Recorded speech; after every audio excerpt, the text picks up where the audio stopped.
Hallelujah. परमेश्वर का धन्यवाद और प्रियो, आज पेंतिकोस्त के बाद का तीसरा रविवार है। पेंतिकोस्त के बाद का तीसरा रविवार है और आज का विषय कहता है the church shares in Christ authority to heal sickness and sin. The church shares in Christ authority to heal sickness and sin. रोगों से मरीजों को स्वस्थ करने की सामर्थ तथा पापों को क्षमा करने का अधिकार प्रभु यीशु मसीह ने कलीसिया को दिया है। रोगों से मरीजों को स्वस्थ करने का सामर्थ तथा पापों की क्षमा करने का अधिकार प्रभु यीशु मसीह ने कलीसिया को दिया है।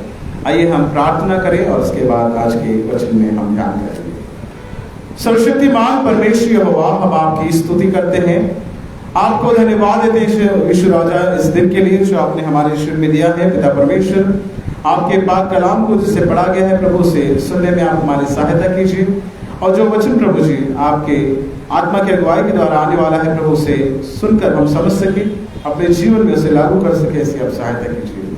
आए के समय को आपके हाथों में सौंपते हैं। छोटी सी विनती हमारे मुक्तिदाता प्रभु यीशु मसीह के नाम से मांगते, सुनिए और उससे बड़ी दया से ग्रहण कीजिए, आमीन।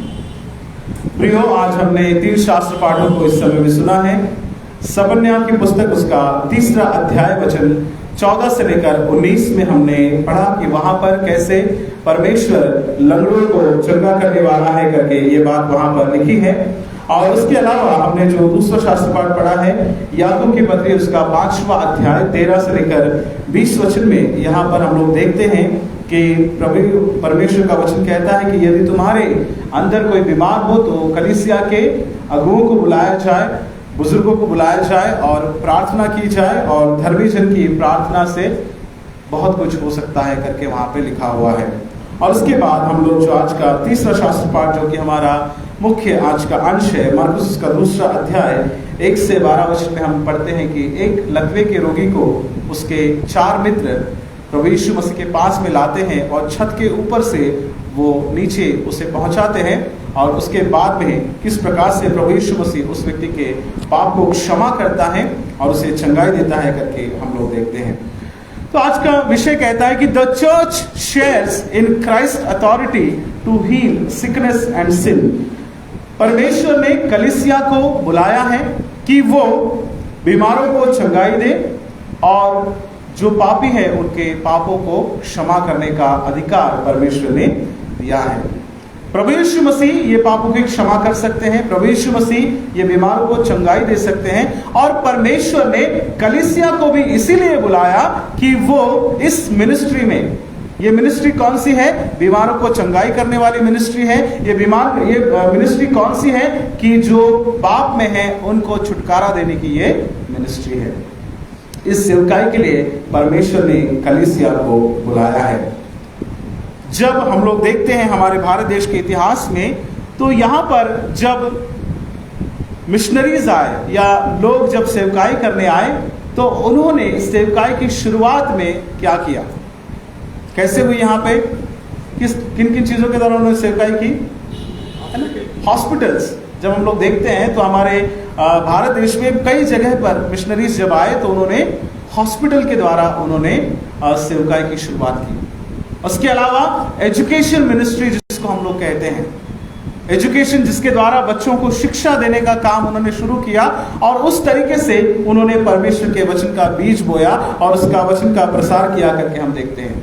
उसके अलावा हॉस्टल मिनिस्ट्री जो हम लोग देखते हैं, जो अनाथ बच्चे हैं, जिनके माता पिता नहीं हैं, ऐसे बच्चों को हॉस्टल में रखकर उनको सिखाना, उनको पढ़ाना, उनका पालन पोषण करना, इस मिनिस्ट्री के द्वारा भी हम लोग देखते हैं कि हमारे भारत देश में सुसमाचार प्रचार जो है इस तरीके से हुआ करके हम लोग देखते हैं। तो 3 मिनिस्ट्री हम लोग देखते हैं, एक हॉस्टल मिनिस्ट्री, दूसरा हॉस्पिटल मिनिस्ट्री और तीसरा एजुकेशन, है ना। एजुकेशन के द्वारा जो है हम लोग देखते हैं, स्कूल मिनिस्ट्री के द्वारा हमारे भारत देश में वचन का, परमेश्वर के वचन का और उसके सुसमाचार का प्रचार और प्रसार हुआ।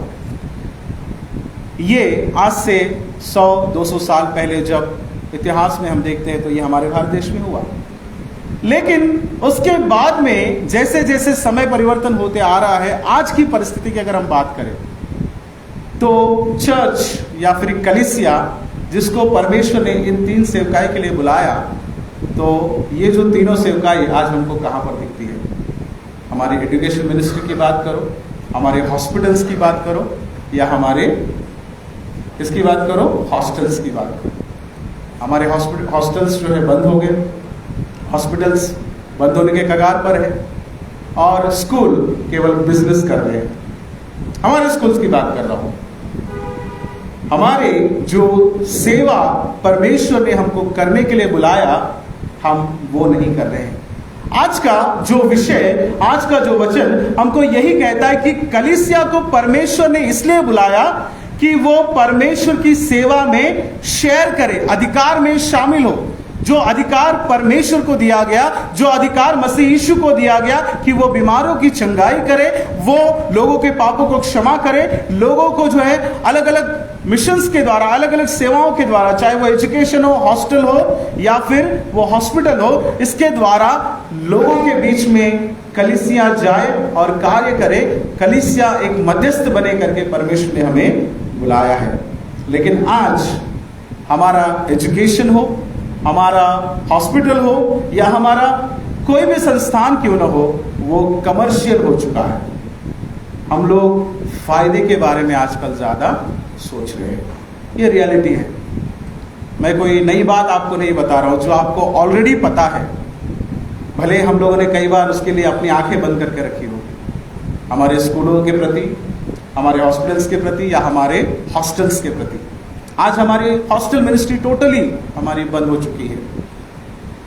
तो फिर हम लोग क्या कर रहे हैं? क्योंकि कहीं ना कहीं हम लोग, जो कलीसिया जिसको परमेश्वर ने एक उद्देश्य से बुलाया था, निस्वार्थ सेवा के लिए बुलाया था, आज हमें, हमारे ही कलीसिया के लोग ऐसे संस्थानों में बैठे हैं और उन्होंने उसको बिजनेस का जो है समय, या बिजनेस का जो है एक मौका समझकर हम उसका फायदा उठा रहे हैं। रिसेंट एग्जाम्पल अगर आप लोगों के व्हाट्सएप ग्रुप में आया होगा या पता नहीं मुझे, लेकिन इन पिछले दिनों में जबलपुर में एक घटना हुई। वहां पर हमारे ही CNI के कुछ लोगों को गिरफ्तार किया गया करके हम लोग देखते हैं, हमको पता चलता है न्यूज में। उसमें जो कुछ स्कूल के लोगों को गिरफ्तार किया गया क्योंकि वो लोग बुक्स बेचने में कमीशन जो है लेना देना वो करते हैं। उसमें लोगों को इसलिए गिरफ्तार किया गया कि बिना प्रशासन के अनुमति के फीस को हाइक कर दिया गया करके। ये रियलिटी है।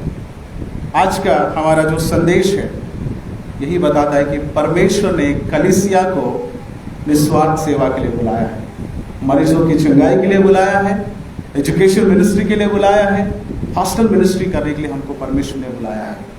लेकिन हमने, हमारे जितने भी संस्थान हैं, जितनी भी संस्थाएं हैं, उनको हमने व्यापार का साधन बना दिया है। हमने उसको बिजनेस के रूप में हमने उसको बना लिया है। आज के इसी संदर्भ में हम आज के विषय को, या आज के वचन को ध्यान करने वाले हैं। परमेश्वर ने कलीसिया को इसलिए बुलाया कि वो स्वार्थ के लिए कार्य ना करे, परंतु मनुष्य और मनुष्य के बीच के रिश्ते को सुधारे, मनुष्य और परमेश्वर के रिश्तों को सुधारे, और मनुष्य और ये जो सृष्टि है उसके रिश्तों को सुधार सके। प्रभु यीशु मसीह जो आज के वचन में हम लोग देखते हैं, वहां पर हम देखते हैं कि कोई भी प्रकार की बीमारी प्रभु यीशु मसीह के लिए चंगाई करने के लिए कोई भी कार्य असंभव नहीं है। हर बीमारी भी दूर हो सकती है, कोई भी बीमारी क्यों ना हो। अगर हम मसीह पर विश्वास करते हैं तो मसीह के लिए ये सारी बातें संभव है। कितने लोगों को लगता है कि मसीह हर बीमारी को दूर कर सकता है? हालेलुया। प्रभु यीशु मसीह हर बीमारी को दूर कर सकता है। परमेश्वर ने उसको वो सामर्थ्य दी है। बड़ी से बड़ी बीमारी भी प्रभु दूर कर सकता है। लेकिन इस संसार की सबसे बड़ी बीमारी क्या है पता है? ना लकवा है, ना कोढ़ है, ना कैंसर है, ना एड्स है, ना कोरोना है। इस संसार की सबसे बड़ी बीमारी क्या है पता है? हाँ, बोलिए ना आप, बोलिए। गलत कोई नहीं है, सब सही है। यहाँ पर बोल सकते हैं आप। लालच और स्वार्थ और घमंड, है ना। आप बोलते चले जाएंगे, लिस्ट खत्म नहीं होने वाली है ना। क्योंकि इतने सारे तरीकों से हम पाप करते हैं, और ये पाप की जो बीमारी, अगर सबको हम समराइज करें तो एक शब्द में हम कह सकते हैं द सिन है ना, जो बीमारी जो है सबसे बड़ी बीमारी है पाप।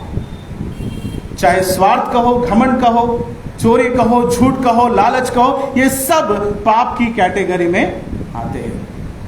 और पुराने समय में अगर हम लोग देखते हैं तो अगर कोई बीमार पड़ता था तो लोग ये कहते थे कि ये इसलिए बीमार है क्योंकि इसने क्या किया है, पाप किया है। आज भी कहीं ना कहीं हमारे माइंडसेट में, हमारे दिमागों में यही है कि अगर कोई बीमार पड़ता है, अगर किसी के साथ कुछ बुरा होता है तो हम ये कहते हैं कि उसके साथ में ऐसा ही होना था क्योंकि वो उसने पाप किया है, या बहुत बुरा व्यक्ति था, या बुरा उसने कुछ ऐसा किया इसलिए परमेश्वर ने उसको ये सजा दी है। तो ये जो पाप है, ये जो माइंडसेट हमारे अंदर में है, और ऐसा ही एक माइंडसेट यहां पर हम लोग देखते हैं मरकुस उसका 2 अध्याय 1 से 12 वचन में। यहां पर कुछ लोग जो है एक लकवे के रोगी को प्रभु यीशु के पास में लेकर आए करके हम लोग यहां पर देखते हैं। और इसको भी लोग क्या सोचते थे, क्योंकि ये लकवे से पड़ा है, क्योंकि इसने क्या किया है, पाप किया है। और भी बहुत सारे संदर्भ में आपको बता सकता हूं। एक जन्म से एक व्यक्ति अंधा था जिसको प्रभु यीशु मसीह ने देखा और उसको चंगाई दी। वहां पर प्रभु यीशु मसीह के चेले खुद प्रभु यीशु मसीह से यह प्रश्न पूछते हैं कि ये अंधा क्यों है, क्या इसने पाप किया, इसके माँ बाप ने पाप किया? तो वहां पर प्रभु यीशु मसीह कहते हैं ना इसने पाप किया ना इसके माँ बाप ने पाप किया, पर इसको इसीलिए ये अंधा है कि इसके द्वारा परमेश्वर की महिमा हो सके। यहां पर एक बीमारी को पाप के साथ में जोड़ा गया है, और इसलिए प्रभु यीशु मसीह को यह पता था कि लोग इस लकवे के ग्रस्त को एक पापी करके देख रहे हैं। और जब वहां पर यीशु मसीह के सामने उसकी खाट को उतारा गया तो प्रभु यीशु मसीह ने यह शब्द नहीं कहा कि उठ और चल फिर। पहले प्रभु यीशु मसीह ने यह नहीं कहा। प्रभु यीशु मसीह ने क्या कहा, पढ़ेंगे उस वचन को। हाँ, 5वें वचन में, यीशु ने उनका विश्वास देखकर हाँ उस झोले के मारे हुए से कहा, हे पुत्र तेरे पाप क्षमा हुए। प्रभु यीशु मसीह ने यह नहीं बोला कि तेरा लकवा दूर हुआ, कहा कि तेरे पाप क्षमा हुए, क्योंकि लोगों का माइंडसेट यह है कि बीमारी को हम पाप से जोड़कर देखते हैं। तो प्रभु यीशु मसीह यहाँ लकवे के रोगी को चंगा नहीं कर रहे हैं, लोगों के माइंडसेट को जो है चंगा कर रहे हैं। क्योंकि लोगों के दिमाग में ये भरा हुआ है कि अगर कुछ होता है तो पाप के कारण ही होता है, या बीमारी आती है तो पाप के कारण आती है। तो अगर पाप क्षमा हुए तो बीमारी भी चंगी हो जाएगी। तो यहाँ पर हम इस कहानी में अगर हम लोग देखते हैं तो पहले थोड़ा सा इस कहानी का जो बैकग्राउंड है वो समझने की कोशिश करेंगे। जो पैलेस्टाइन जो देश है, उस देश में हम देखते हैं कि सामाजिक जो लाइफ था, जो सोशल लाइफ था, बहुत अच्छा था। लोग एक दूसरे से मिलनसार थे, लोग एक दूसरे के साथ में मिलते जुलते थे, उठते बैठते थे, खाने पीने में वो शामिल होते थे। और यहाँ पर भी जब प्रभु यीशु मसीह कफरनहूम में आया और लोगों को पता चला कि वह किसी के घर में है, तो लोग वहां पर यीशु मसीह से मिलने के लिए जमा हुए। बड़ी बड़ी भीड़ वहां पर आकर इकट्ठा हुई और दरवाजा खुला था तो लोग अंदर आते चले गए। अब कितना कमरा था हमको पता नहीं, कितना छोटा कमरा था या कितना बड़ा कमरा था, लेकिन लोग अंदर अंदर आते चले गए। फलस्तीन देश की एक खासियत ये थी कि उस समय में दरवाजों को अगर खुला रखा जाता था उसका मीनिंग ये था कि आपका स्वागत है। दरवाजे को अगर खुला रखा जाता था तो उसका मतलब यह है कि कोई भी उस घर में आमंत्रित है, आ सकता है। अगर मालिक को लगता था कि अब मुझे किसी को घर में नहीं लेना है तो वो क्या करता था, दरवाजे को क्या कर देता था, बंद कर देता था। बंद करने का मतलब यह कि देयर इज नो इन्विटेशन, आप उस घर में नहीं जा सकते। तो यहां पर हम देखते हैं कि दरवाजा खुला है, दरवाजा खुला है और बहुत सारे लोग जो है इस घर में इकट्ठा हुए। हम लोग पढ़ेंगे वहां पर, दूसरा वचन पढ़िए। फिर उसने लोग इकट्ठा हुए कि द्वार के पास भी जगह नहीं थी और वह उन्हें वचन सुना रहा था। हाँ, देखिए इतने लोग इकट्ठा हुए कि द्वार के पास में भी जगह वहां पर नहीं थी और लोगों को वो क्या कर रहा था, वचन सुना रहा था।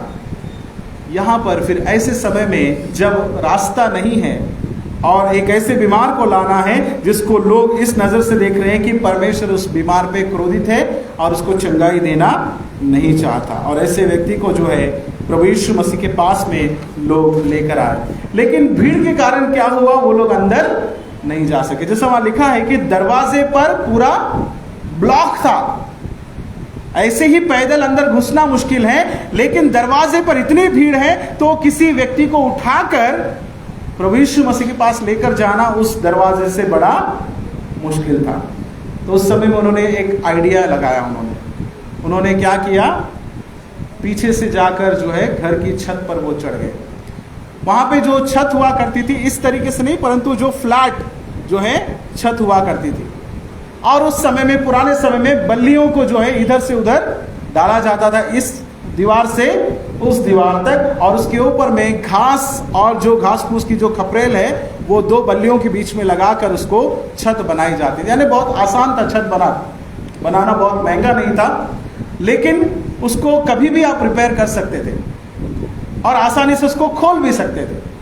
तो ये लोग उस छत पर चढ़ गए और दो जो बल्लियों के बीच में का जो गैप है, वहां की घास और वहां की छत को उन्होंने क्या कर दिया, खोद कर निकाल दिया, और निकाल कर उन्होंने वहीं से उसकी खाट को रस्सी के साथ में नीचे उतार दिया जहां पर प्रभु यीशु मसीह बैठा था। मैं आपको बैकग्राउंड इसलिए बता रहा हूं कि आपको स्टोरी अच्छे से समझ में आए। कई बार हम लोग बाइबल पढ़ते हैं लेकिन क्या हुआ उसकी गहराई को हम समझ नहीं सकते। मैं इसलिए आपको बता रहा हूं कि एक एक जो इंसिडेंट कैसा उन्होंने किया, क्या क्या स्टेप्स उन्होंने लिया, इसको हम थोड़ा समझने की कोशिश करेंगे।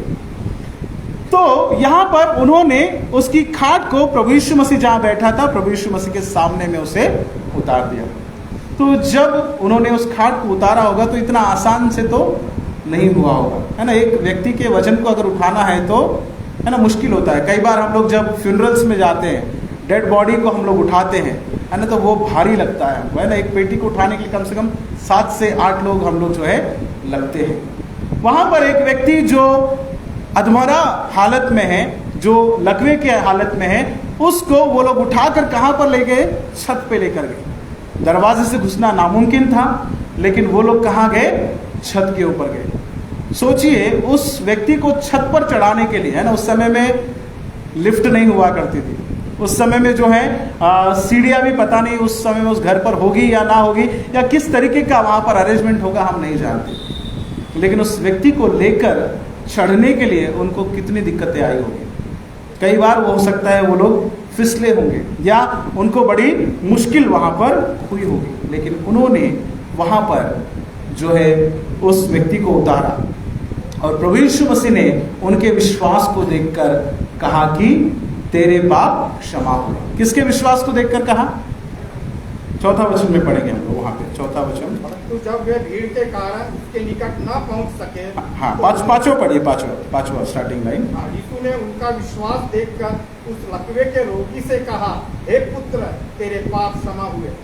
हाँ, यीशु ने उनके विश्वास को देखकर, किनके विश्वास को देखा, जिन्होंने लेकर आए उनके। हर जगह पे कहानी में हम देखते हैं कि जब बीमार होता है तो प्रभु यीशु मसीह हमेशा बीमार के विश्वास को देखकर चंगाई देते हैं, लेकिन यहां पर विश्वास किसका है, जो उसका लेकर आए उन लोगों का विश्वास है। अब ये जो लोग हैं, ये जो मित्र है या ये जो लोग हैं, इनके बारे में अगर हम लोग गौर करते हैं तो ये लोग कौन है। आज जो विषय हमसे कहता है कि प्रभु ने कलीसिया को बुलाया है कि वो लोगों को क्या करे, चंगाई दे, लोगों को पाप क्षमा करने में सहायक बने। तो यहाँ पर जो सहायक का रोल करने के लिए किसको बुलाया प्रभु ने, किनको बुलाया, कलीसिया को बुलाया। तो ये जो मित्र कौन है, ये लोग, हमको बोला गया है ये बात कि हम वो लोग हैं कि हम लोगों को प्रभु यीशु मसीह के पास लेकर आए। ऐसे लोग जो चल फिर नहीं सकते, ऐसे लोग जो जरूरतमंद है, ऐसे लोग जो बीमार है, ऐसे लोग जो समाज में प्रताड़ित है, ऐसे लोग जिनको समाज एक पापी के नजरिए से देखता है, उनको चर्च में लाने का काम, उनको प्रभु के संगति में लाने का जिम्मेदारी परमेश्वर ने किसको दी है, हमको दी है ना, कलीसिया को दी है। कलीसिया मतलब कौन है, हम हैं, है ना, हम कलीसिया हैं और हमको प्रभु ने ये जिम्मेदारी दी है। और ये करने में मुश्किलें बहुत है, आसान नहीं है, लेकिन मुश्किलों का सामना करके भी हमको लोगों को लेकर आना है। कई बार हम सिर्फ अपने अपने में बड़े मस्त रहते हैं, कलीसिया के लोग, है ना। एजीएम का रिपोर्ट हमारा आता है, क्या क्या किया साल भर में। टीचर्स डे मना लिया, नर्सेस डे मना लिया, वीबीएस संडे मना लिया, हाँ, और क्या मना, मदर्स डे मना लिया, फादर्स डे मना लिया, लेंट प्रेयर कर लिया, है ना। साल के हमारे पूरे प्रोग्राम्स, है ना, बिल्कुल अपडेटेड है। लेकिन ये सब किया किसके लिए किया? किसके लिए किया? हाँ, क्रिसमस का खाना कर लिया, मैं भूल गया, वो ज्यादा इंपॉर्टेंट है। हम लोग जरा खाने में ज्यादा विश्वास रखते हैं। तो क्रिसमस का खाना कर लिया, किसके लिए किया?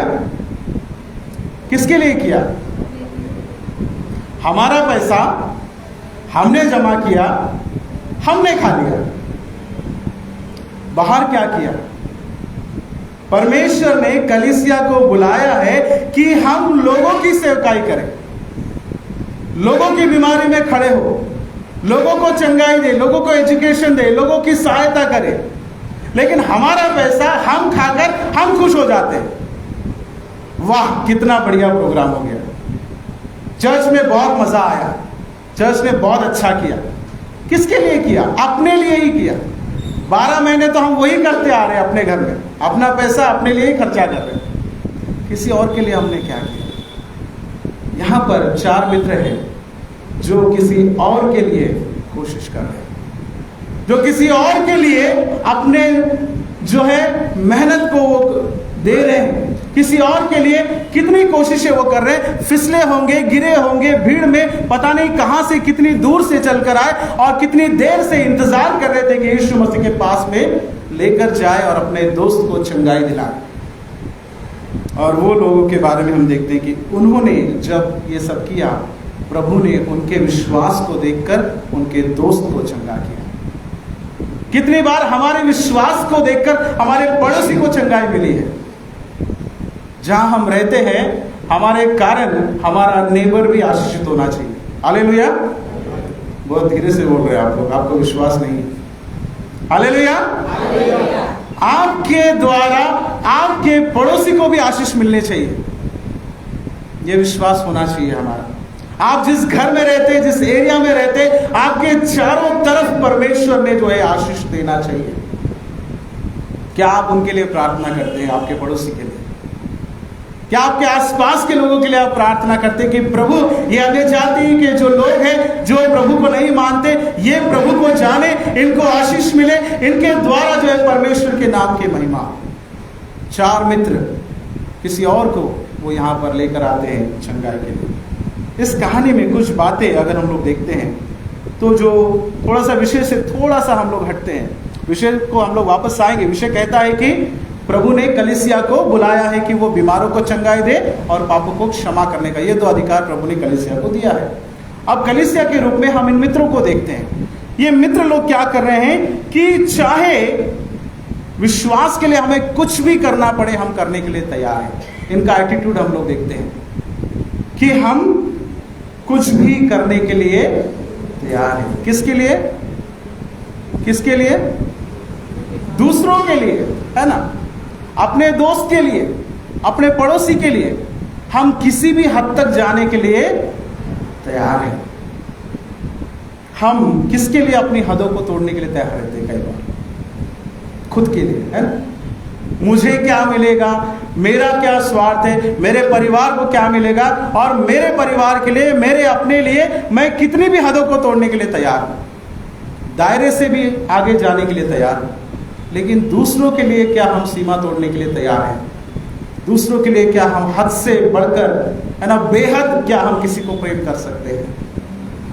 यहां पर हम देखते हैं कि वो मित्र अपने उस मित्र से जो खाट पर पड़ा है बहुत प्रेम करते थे और उसके लिए किसी भी हद तक जाने के लिए तैयार थे। और हम यहाँ पर देखते हैं कि इस कहानी में 4 बातें हम सीखते हैं कि लोग प्रभु यीशु मसीह के प्रति जो है आकर्षित है। पहली बात हम देखते हैं, इतने आकर्षित है कि वो घर भीड़ से भर गया और जाने के लिए जगह नहीं बची। 1 से 5 वचन में हम देखते हैं। दूसरी बात हम देखते हैं इन मित्रों के बारे में कि they were determined to not settle for anything less than Jesus. वो लोग इस बात के लिए तैयार थे, वो उस हद तक जाने के लिए तैयार थे कि हमें यीशु के अलावा और कुछ नहीं चाहिए। यीशु को पाने के लिए वो किसी भी हद तक जाने के लिए तैयार थे। यीशु कह सकते हैं या चंगाई कह सकते हैं। चंगाई को पाने के लिए, अपने दोस्त को चंगाई दिलाने के लिए वो किसी भी हद तक जाने के लिए तैयार थे। कई बार हम किसके लिए करते हैं ये सब? हमारा परिवारजन जब बीमार होता है तो हम कहते हैं कि अच्छे से अच्छे डॉक्टर के पास में हम जाएंगे, बड़े से बड़े जगह पे हम खर्च करेंगे। पर किसके लिए करते हैं? जिससे हम जुड़े हैं, अपने परिवार के लिए हम करते हैं, पर गैर के लिए हम ये करते नहीं है। यहाँ पर ये जो मित्र है वो कहते हैं कि कुछ भी हो जाए, आज तो यीशु मसीह से मिलकर ही जाना है। कितनी दूर से हो सकता है, कंधों पर लाए होंगे, हाथों से उठाकर लाए होंगे, जैसे क्योंकि समय में जो है लोगों को लाना ले जाना बड़ा मुश्किल था। जैसे आज ट्रैवलिंग, आज का कम्युनिकेशन है, आज बहुत आसान है, किसी को भी बीमार को हॉस्पिटल पहुंचाना आज इतना मुश्किल नहीं है। लेकिन उस समय में हाथों से ही उठाना है, सब कुछ हाथों से करना है, पैदल जाना है दूर दूर तक, और प्रभु यीशु मसीह जो कि कमरे में बैठा है उस तक अगर उस बीमार को पहुंचाना है तो छत के ऊपर से नीचे छोड़ना है। उनको कितनी ताकत उनको लगी होगी, फिर भी उन्होंने वहां से पहुंचाया, यानी किसी भी हद तक जाने के लिए तैयार है। फिर से हम अपने विषय पर वापस आते हैं कि कलीसिया को परमेश्वर ने बुलाया है कि बीमारों को चंगाई दे और लोगों के पापों को क्षमा करे। हम लोगों के लिए किस हद तक जाने के लिए तैयार हैं? हम लोग अपने पड़ोसी को ही सुसमाचार नहीं प्रचार कर सकते, तो हद तक जाने की बात तो दूर है। कई बार हम चर्च के बाहर निकल गए तो हम लोग भूल जाते कि प्रार्थना भी करना है, तो फिर हद तक कहां हम जाएंगे? ये प्रश्न हमारे लिए है आज कलीसिया के लिए कि हम किस हद तक जाने के लिए तैयार हैं। अपने लिए नहीं, दूसरों के लिए। अपने लिए तो हद तो हमने तोड़ दिया है ना, स्कूलों में बिजनेस करके, अस्पतालों में बिजनेस करके, हर जगह अपना स्वार्थ देखकर हमने अपनी हदों को तोड़ दिया। जो पाप की हद थी वो भी खत्म हो गई हमारी। लेकिन परमेश्वर हमसे क्या चाहता है? हम गैरों के लिए किस हद तक हम जा सकते हैं? तीसरी बात हम लोग देखते हैं। पहले हमने देखा कि लोग प्रभु यीशु मसीह की तरफ आकर्षित थे। दूसरी बात हमने देखा कि लोग, वो जो मित्र हैं वो तैयार थे कि किसी भी हद तक जो है वो जाएं। और तीसरी बात हम देखते हैं कि this was a community effort, this was a community effort. चौथा वचन हम लोग पढ़ेंगे, चौथा वचन। परंतु जब वे भीड़ के कारण उसके निकट न पहुंच सके तो उन्होंने उस छत को जिसके नीचे वह खाट खोल दिया, और जब वे उसे उघेड़ चुके तो उस खाट को जिस पर लकवे का रोगी पड़ा था लटका दिया। हाँ, देखिए यहाँ लिखा है कि भीड़ के कारण जब वो नहीं पहुंच सके तो उन्होंने छत को खोल दिया। वहां पर हर जगह पे प्लूरल इस्तेमाल हुआ है। उन्होंने किया, उन्होंने ये किया, उन्होंने खाट को लेकर गए, उन्होंने खाट को यीशु मसीह तक पहुंचाया। यहाँ पर किसी एक व्यक्ति का काम नहीं है। किसका है ये? पूरा कम्युनिटी या फिर पूरे जो मित्र है, चारों मित्र ने मिलकर ये काम किया है। सुसमाचार प्रचार करना, बीमारों को चंगाई देना या किसी भी प्रकार की मिनिस्ट्री करना किसी एक व्यक्ति का काम नहीं है। कई बार लोगों को लगता है ये तो पास्टर का काम है, पास्टर करे, या ये तो सिर्फ चर्च के एल्डर्स का काम है, ये करें। पूरे लोगों को मिलकर आना है, तभी मसीह की सेवा हम अच्छी तरीके से कर सकते हैं। It is a community effort. लोग मिलकर इकट्ठा हुए और उन्होंने मिलकर कोशिश की, और वहां पर हम लोग देखते हैं कि प्रभु यीशु मसीह तक लोगों ने उसे पहुंचाया। इस संसार में, खास करके भारत देश में, अगर हमको सुसमाचार प्रचार करना है या मसीह की चंगाई को बांटना है या हमें लोगों के पाप क्षमा होने का प्रचार हमें करना है, तो सबको मिलकर करना है। कोई अकेला करने से नहीं होगा। यहाँ हम जितने लोग बैठे हैं, ये हम सबकी क्या है? जिम्मेदारी है। हम सबकी जिम्मेदारी, ये हमारी बुलाहट होनी चाहिए कि हम जाएं और उसके राज्य का प्रचार करें। जहां गलत हो रहा है उसका विरोध करें।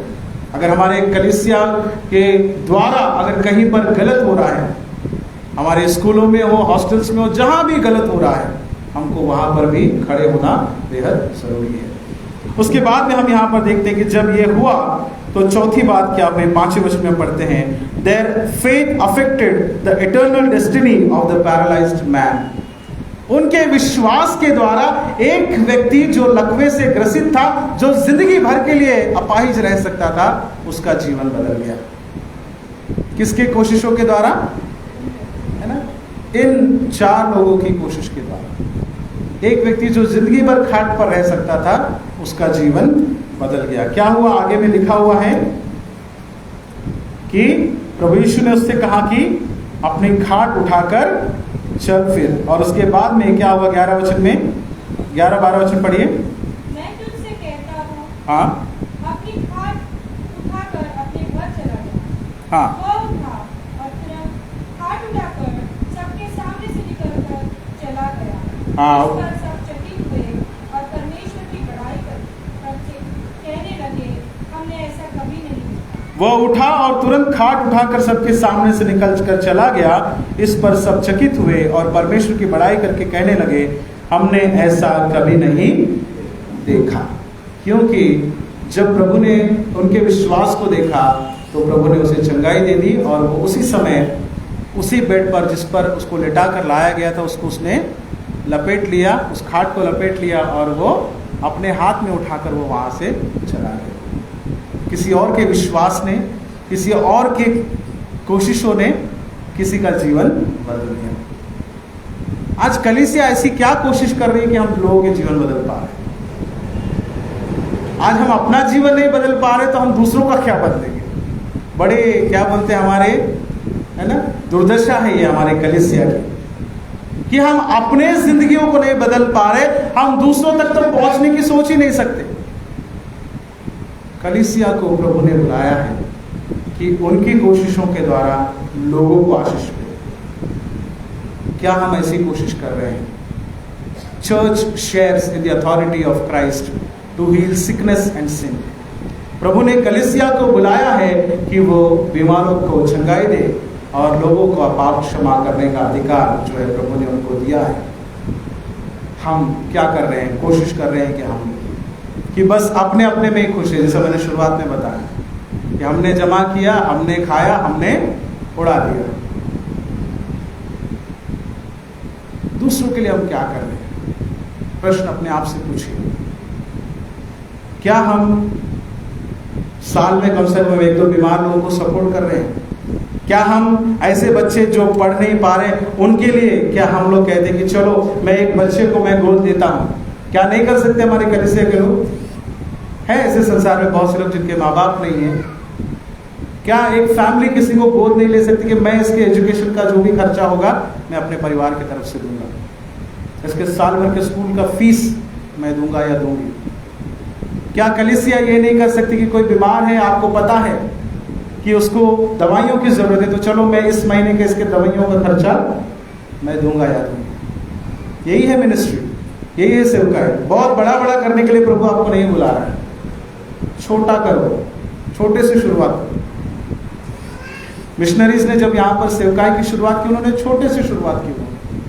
बड़े बड़े हॉस्पिटल जो आज हमको दिख रहे हैं वैसे नहीं थे। उस समय में जाना आना बड़ा मुश्किल था। लोग दूर दूर तक जो है उस समय में घोड़ों पर या अलग अलग तरीके से लोग जो है सफर करते थे, लेकिन उन्होंने सेवकाई की और उनकी सेवकाई के द्वारा ही आज हम लोग यहाँ पर बैठे हैं। आज इतना बड़ा कलीसिया का जो उन्नति हुआ उनके उस डेडिकेशन के द्वारा, उनके उस समर्पण के द्वारा हुआ। क्या आज हम अपने परिवार से किसी ऐसे व्यक्ति को नहीं देख सकते कि जिसको जरूरत है, हम उसको मदद नहीं कर सकते? 2 एग्जाम्पल मैंने आपको बताया। किसी बच्चे की पढ़ाई को आप सपोर्ट कर सकते हैं, किसी बीमार की दवाई के लिए आप सपोर्ट कर सकते हैं। कई बार हम ये नहीं करते हुए हम बाकी जगह हम लोग देखते कि हमने क्या किया है ना, बहुत सेलिब्रेशन कर लिया, क्रिसमस का, न्यू ईयर का सेलिब्रेशन कर लिया, तो हमने एक मसीह होने का कर्तव्य हमने निभा दिया, ऐसा हम लोग सोचते हैं। मसीह ने कलीसिया को बुलाया है कि बीमारों को चंगाई। मसीह ने कलीसिया को बुलाया है कि लोगों को छुटकारा दे। प्रभु करे वचन हम सबके लिए आशीष का कारण बने। आमीन।